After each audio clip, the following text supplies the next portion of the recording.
Hey everyone, today we're going to be talking to Todd Kuckkahn. I met him through someone I know, and then we participated in an online leadership where he was a speaker and I played a little part in there. But he also is one of my favorite author, coach, disciple, Dr. John C. Maxwell. So that's why we have things common interest, let's say. So with that, he is now a coach, leadership coach, but also keynote speaker. So we're going to delve into how he got into that and all the things, the knowledge he gained and all the other information.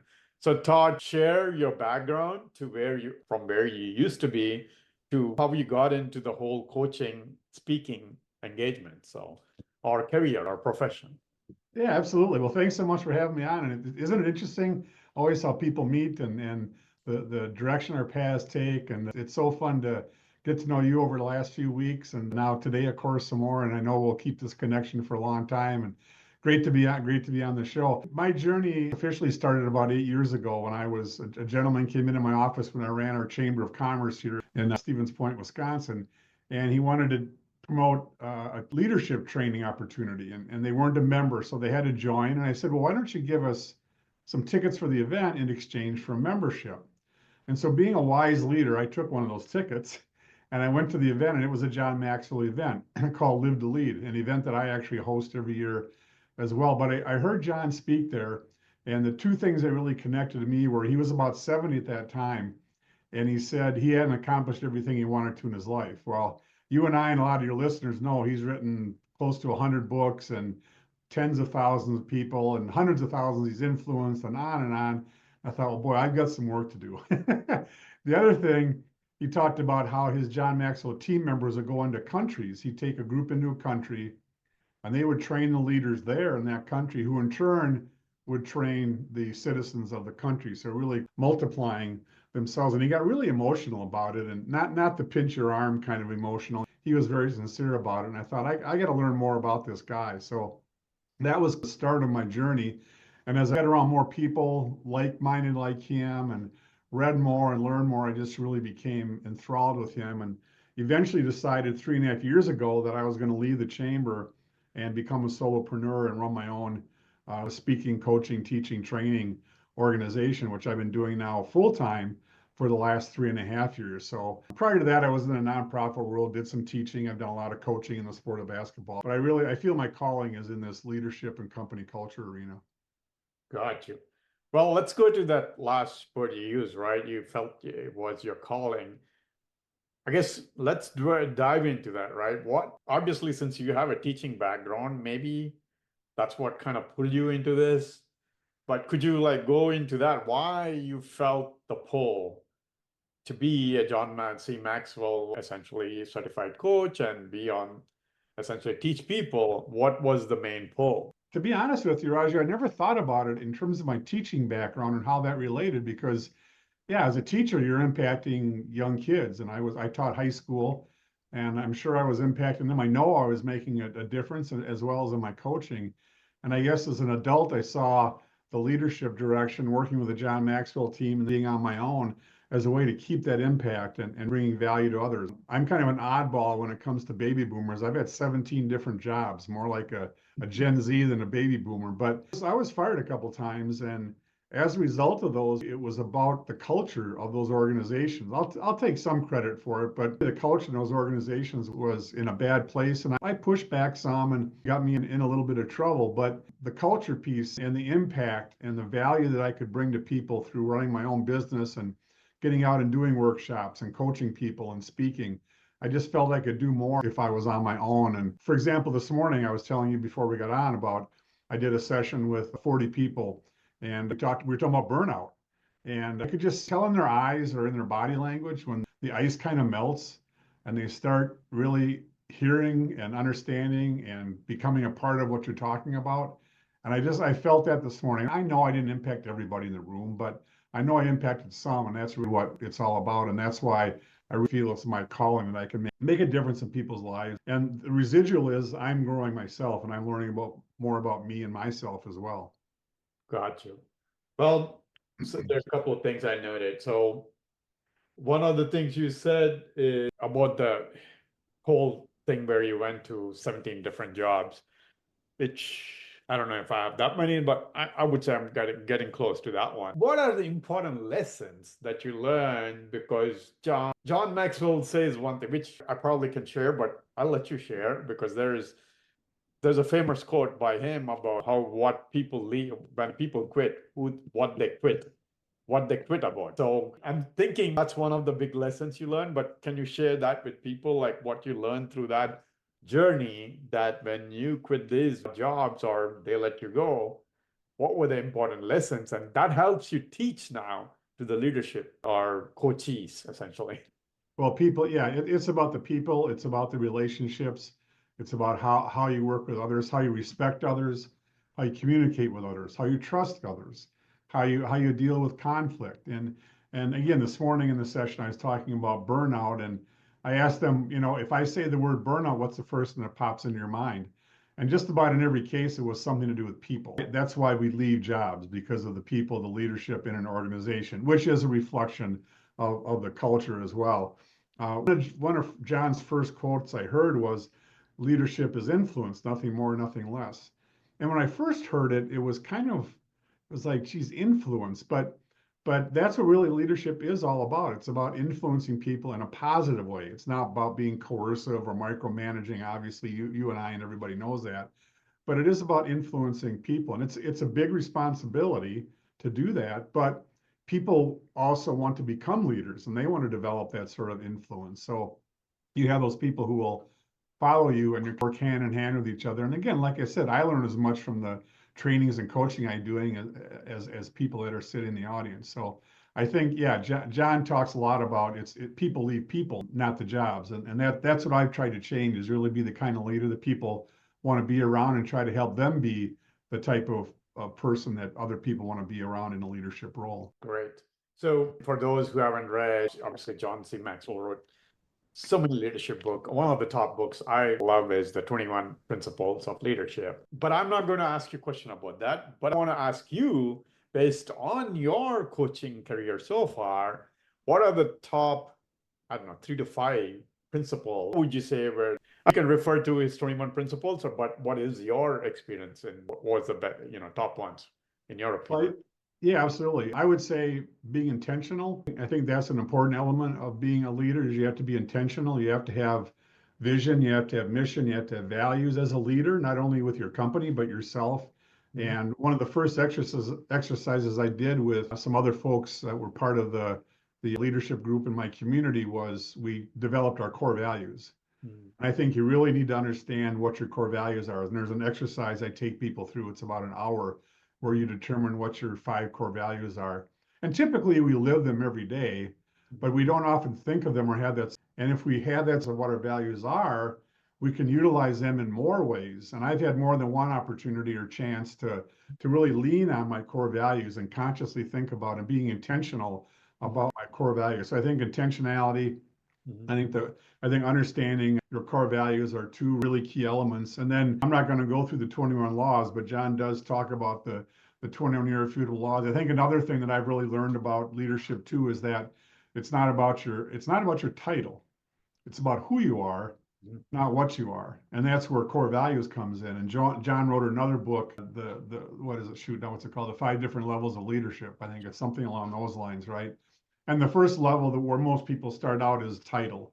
And title gets you nowhere. It gets you a business card with your title on it. But you'll soon find out that people don't care what you are, they care who you are and what you value and how your core values come into play and how intentional you are as a leadership. So those are a few of the values or things that are important when I think of leadership. Awesome. I'm going to delve into that, but quickly, briefly, I want to expand on the title and in my own experience. I've been in the leadership position in job and business-wise, I've done some. But the job-wise, one of the things was I was leading 2 different IT teams, pretty significant, 20 plus people. And there were a couple of people, basically, I had to respect them despite, regardless of the title, because they were pretty much could do my job. That's when I realized you can't treat everybody the same, because there's some people that automatically leadership that you got to give them the leeway to be who they are, because that makes the team better. And that's where I've learned the lesson. Title doesn't matter. Basically, that who the person is, and regardless of your title, yeah, I might be the manager, but that person has more say in how the team behaves or goes than me. And you have to work around them and get them into your thinking. So respect them more, give them more leeway. So I just wanted to expand on what Todd was saying there. But the basic, one of the things I wanted to ask a little bit, dig deep into and get you to share more practical example is about the core values. I think that's missed for many people. Core values, yeah, okay, fine, you write it down, but is it more writing it down, noting it down, or how do you use it in practicality and share in your experience how you help somebody do that? So maybe people will get an idea what does Todd mean by operating on your core values. Well, you think about the company, right? You walk into a business and on the wall they have painted their mission, vision, values, and all these different colors, and they have butterflies and puppy dogs flying around and whatever. And then you ask the employees, tell me about your core values. And they're like, oh, I don't know. I'll have to look it up. They don't understand them. Same thing with your core values as an individual, right? You can say, yeah, I can put core values down and whatever, but are you living them? And actually, I have get these reminders and prompts and things during the course of the day, like many of us do. And 3 times a day, I recite my core values, just so I always remember what they are and remember that's what I need to lean on. And one specific example, I was working with a company. It was early on in my career as a solopreneur, and I was doing some training, and we were in the third or fourth trainings. I was doing it 3 different times because of the size of their groups. And after the first time, the HR director got on, called me right away, and I thought, well, this is odd. We got 2 more sessions left, and then a whole nother group in a week or two. And she said, well, Todd, it just didn't hit. She said, I got a call from somebody and it didn't hit. And she said, I think we need to reconnect and kind of reconsider some things. I'm crushed because this is my livelihood is with a fairly large company. It was a nice contract. But then I thought, okay, wait a minute. I'm about optimism, trust, honesty, enthusiasm, and teamwork. Those are my 5 core values. And I really leaned on that. So we went back to her team, her training team. We tweaked it a little bit, got back on the call, worked with the employees, got through all 4 sessions times 3, so 12 different sessions. And when we were done, the same person, that HR person that called me, she started apologizing for calling me and saying that things had to change. No, that's fine. I said, no problem. I said, I respect that. And I talked about my core values and how I really, in that particular case, really leaned on them and pulled them out. I'm going to be optimistic about this. It's going to be a growing experience for me. I'm going to trust what they're telling me. I'm going to be honest about myself, and I'm going to make the changes. We ended up having a great training, and we still keep in touch a little bit on LinkedIn and that sort of thing. But they really, again, we often don't think about them, but it's great to understand what they are. So when we do need them, we can really lean on them and rely on them and keep them an active part of our lives, unlike the company that has them painted on the wall. And then that's all. They don't do anything with those values. Got you. That's awesome. Yeah. So basically, one of the things I'm constantly practicing, still not good at it, is whenever something comes up, make sure it does fit my core priorities or values, however you want to say it. If not, the problem is then you get caught up in every shiny new object. That's one way I look at it. Is like, yeah, there's opportunities, this good, that is good, this is good. Especially when you're networking, Right. you meet a lot of people and they are great, and you find like, oh wow, this person is great. Maybe I can work with them or do something with them. But if you don't have that, that's what I wanted to highlight. It's a great point. Even on personal leadership, forget the business. That helps a lot in what I've learned. I don't know if it was John C. Maxwell or someone else put the same thing, but about they said that that's how they operate. If it's not in their priorities or top 5 priorities, then they don't do it. Automatically, it's a no kind of deal, which helps a lot. And that's why companies should do it as well. But yeah, as an individual, right, it helps you delineate what's important to you and what you're going to prioritize in your life. You bet. Gotcha. Awesome. So now let's get to the speaking part, right? We haven't dwelt into that much. So normally, what is it you're speaking on? What is it mostly? You do some keynote speaking and all that. What is the main topic of those conversations? And I guess people, anybody listening, maybe how should they connect with you, or what are the type of speaking engagement that you would be best for? Sure. I do. Yeah, my main theme is elevate, workplace engagement. Mm. And that's where I really, and it is exactly what it says, right? In the workplace, I think we need to have more engaged employees. And the statistics, the surveys they do over the last 10 years, engagement has continued to fall for 10 consecutive years. So that's pre-pandemic, that's pre all that stuff. It's interesting because benefits have increased. I mean, more companies are giving more benefits than ever before. And so the title of, I just wrote a new ebook, and it's called Culture is More Than Donuts. Because everybody thinks you give somebody a donut or a ping pong table or a weight machine or something, and that's going to improve the culture. And that's not the case at all. You get to need to know the people. And one of the first things I suggest in this culture playbook is working on your core values as teams and individuals within the company. Because if you don't know who you are, how can you help somebody else? So I do a lot of it's on company culture, leadership. I do some work. I do some speaking on generational differences. That's kind of forgotten kind of diversity in our world. So I talk a lot about generational differences. I work with the DISC. I'm certified with DISC, the personality assessments. Again, my theme of all that is differences make us better. There's 8 billion different people in the world, and thankfully we're all different, because I'd hate to have more than one Todd in the world. That's plenty to handle. But how those differences make us better, and how we have to understand and respect those differences in the workplace or in our personal lives, whatever the case might be. So really, culture, leadership, generational differences, how differences make us better, how to work better as teams, all those kind of contact, or those are some of my topics that I speak on. Gotcha. Awesome. So I just wanted to go back to one of the couple of different things you mentioned, and a little bit go beyond just the statement on how that works.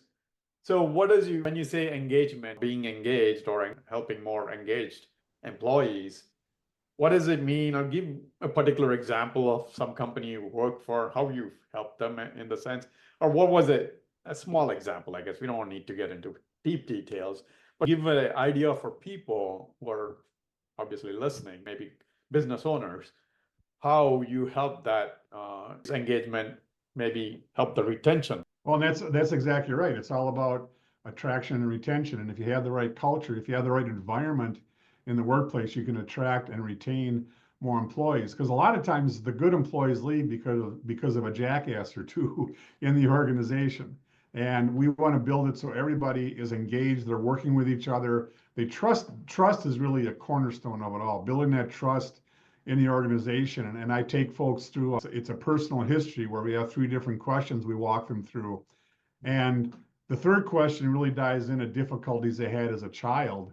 And a lot of people will bring up things like divorce or a death or being bullied or abused. And these are people in the workplace talking about these things, which people don't think can happen or is appropriate, but it happens all the time.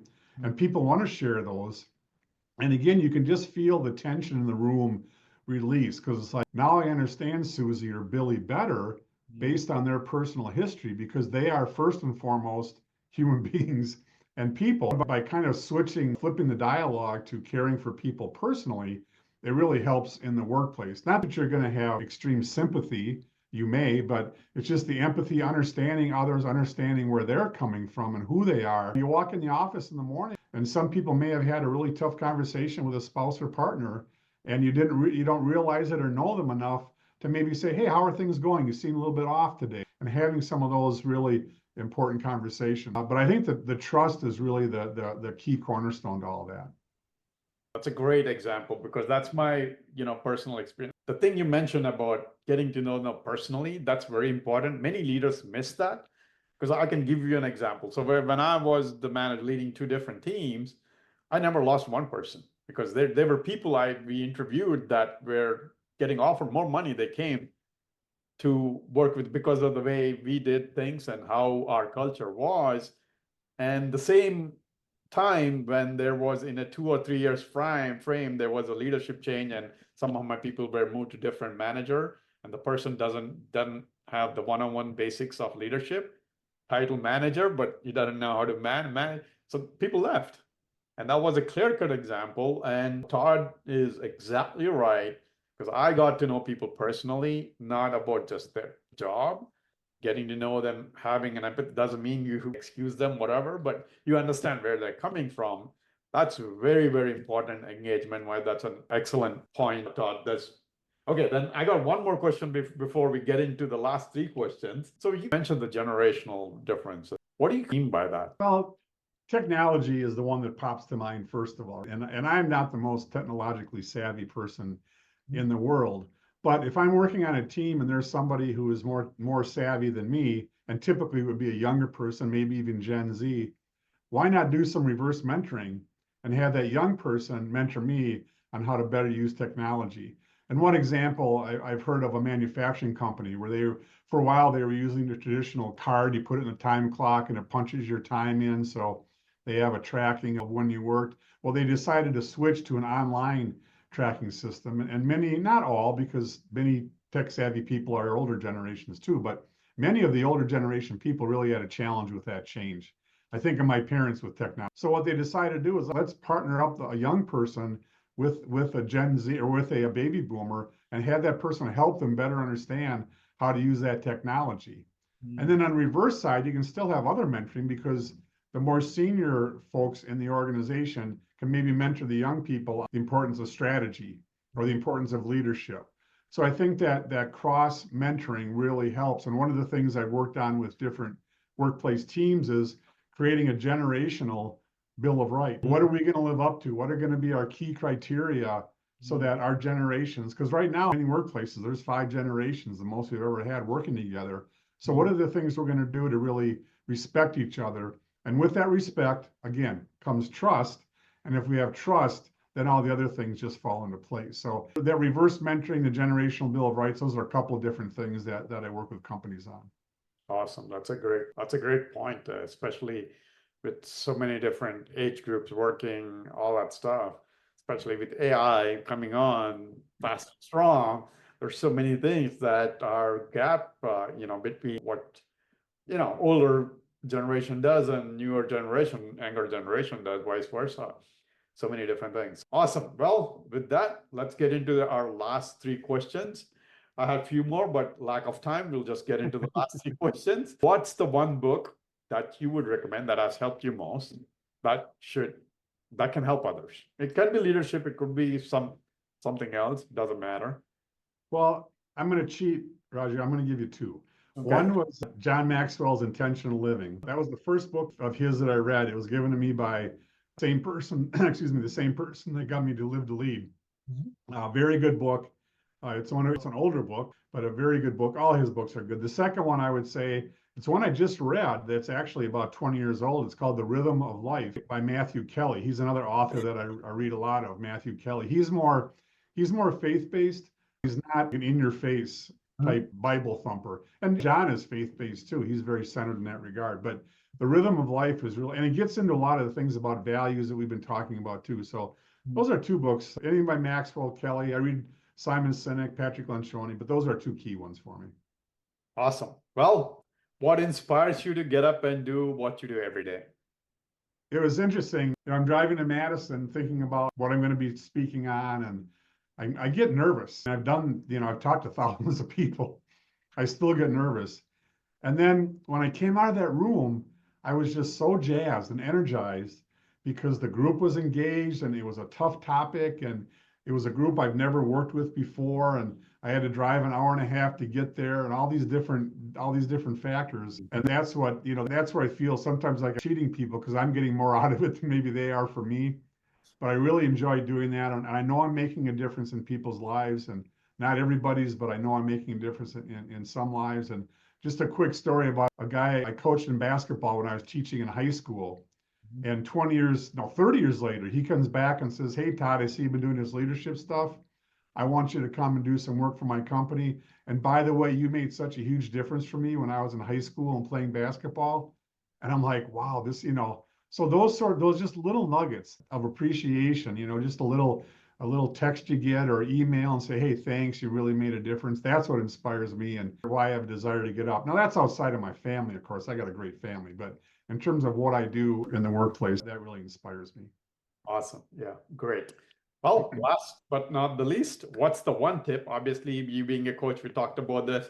You might have hundreds of tips, but we're only going to say the one most important tip that has helped you that can help others? I'll stick with one too for you. So the quote I like is, I've kind of adapted it.